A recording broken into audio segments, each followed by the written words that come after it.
Alright guys, Assalamualaikum. Hari ini 27 Januari 2026 pada pukul 11 suku Dah lama aku tak buat video sebab tak jumpa setup sebenarnya. Ada setup boleh kita buat video. Alright. So aku first kali kita tengok MA. Okay, MA kita nampak dia uptrend. Okay, lepas tu kita kena cari candle momentum. Alright. So dalam banyak-banyak candle momentum ni, ini ada satu, kemudian ni ada satu. Alright.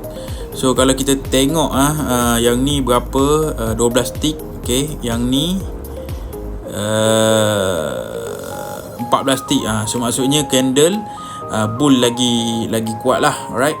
So kita entry. Okay, entry long. Sebab apa long? Sebab tengah buat uptrend. Okay, 17.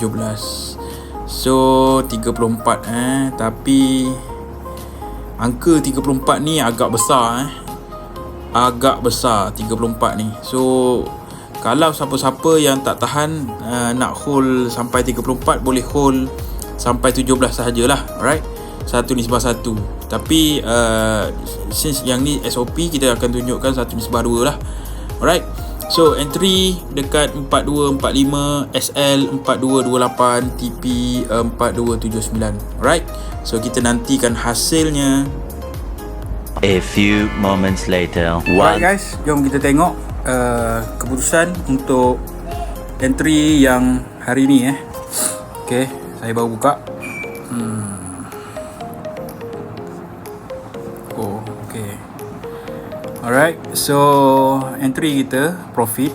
Okay, SL 17 tick, TP 34 tick. Okay, hit TP hit TP.